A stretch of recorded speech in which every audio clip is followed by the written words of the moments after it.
زکوٰۃ کے تعلق سے سب سے پہلے میں آپ کو یہ بتاؤں کہ نماز اور روزے کی طرح زکوٰۃ بھی مسلمانوں پر فرض کی گئی ہے۔ جس طرح وقت پر نماز فرض ہے، رمضان میں روزے فرض ہے، مال اگر آ جائے اور حج کی طاقت ہو جائے تو حج فرض ہے، ایسے ہی زکوٰۃ بھی فرض ہے۔ اور زکوٰۃ اتنی اہمیت والا حکم ہے اللہ کا کہ جہاں بھی میں نے آپ کے سامنے آیت پڑھا اقیموا الصلاۃ وآتوا الزکاۃ، نماز قائم کرو، اللہ کہتا ہے نماز قائم کرو اور زکوٰۃ ادا کرو، زکوٰۃ دیا کرو۔ علماء کہتے ہیں، بلکہ آپ نے بھی بار بار سنا ہوگا، جہاں جہاں بھی اللہ نے نماز کا حکم دیا ہے قرآن پاک میں 70 سے زیادہ غالباً ایسی آیتیں ہیں کہ جہاں پر نماز کا حکم آیا وہیں پر ساتھ میں نماز اور زکوٰۃ دونوں کا حکم ایک ساتھ آیا۔ جی ہاں، تو نماز، روزہ اور زکوٰۃ یہ عبادتیں فرض ہے، اور یہ تینوں، یہ ساری عبادتیں اپنی اپنی جگہ ایک اہمیت رکھتی ہے، اور ان تینوں عبادتوں کی اپنی جگہ ایک حیثیت ہے، اور ان میں ذرہ برابر بھی فرق نہیں ہے کہ نماز تھوڑی سی زیادہ اہم ہے اور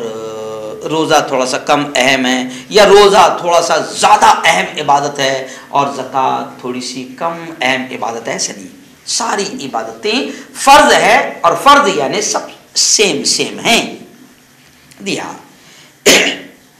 اب فرق اتنا ہے کہ نماز اور روزہ ہر مسلمان پر فرض ہے، جو عقل والا ہو، بالغ ہو، اور رمضان آ جائے اور نماز کا وقت ہو جائے تو نماز کا وقت ہو جائے تو نماز ہر مسلمان پر فرض ہے۔ روزہ رمضان اگر آ جائے تو روزہ ہر مسلمان فرض ہے۔ ہاں، صرف زکوٰۃ کا مسئلہ ایسا ہے کہ زکوٰۃ جو ہے اللہ نے اسی مسلمان پر فرض کیا ہے جس کو اللہ نے مال دیا ہو، مال دیا ہو، یعنی پتہ چلا کہ زکوٰۃ تو مالدار پر فرض ہے، اور پھر مالدار کو اللہ نے حکم دیا کہ وہ زکوٰۃ ادا کرے، مالدار کو اللہ نے حکم دیا کہ وہ زکوٰۃ ادا کرے کیونکہ اس خدا نے دیا ہے۔ اور زکوٰۃ ادا کرنے کا جب اللہ نے مالدار کو حکم دیا ہے تو میں تو اکثر یہ کہہ رہا ہوں مالداروں کو کہ میرے یارو، اگر اللہ نے زکوٰۃ دینے والا بنایا، مال دیا، مالدار بنایا، اور زکوٰۃ ہم پر فرض کی تو خوشی ہونا چاہیے کہ میرے مولا تیرا احسان ہے، تیرا کرم ہے کہ تو نے ہم کو زکوٰۃ دینے والا بنایا،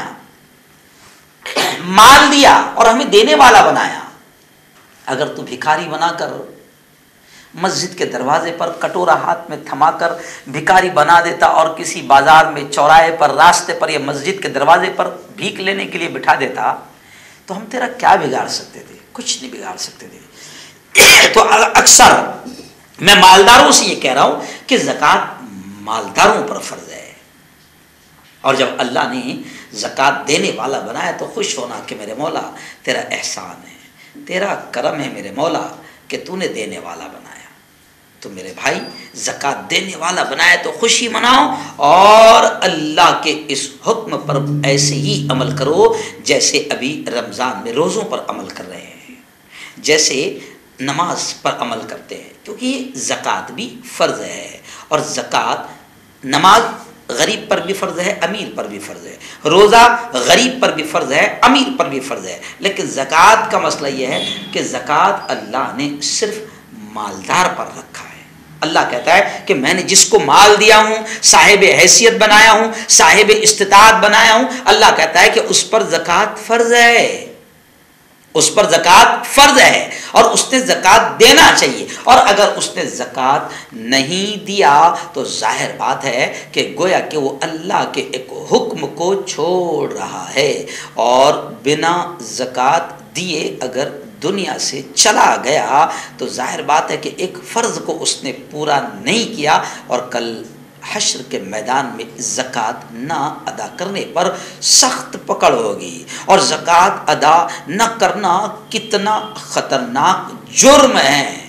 دنیا میں بھی اس کی کیا سزا ہے، آخرت میں بھی اس کی کیا سزا ہے، انشاءاللہ آئندہ کل میں آپ کو بتاؤں گا۔ لیکن ابھی اتنا ہی آپ کو بتا رہا ہوں کہ زکوٰۃ اللہ نے مالدار پر فرض کی ہے، زکوٰۃ اللہ نے مالدار پر فرض کی ہے، اس لیے مالدار کو چاہیے کہ وہ زکوٰۃ ادا کریں۔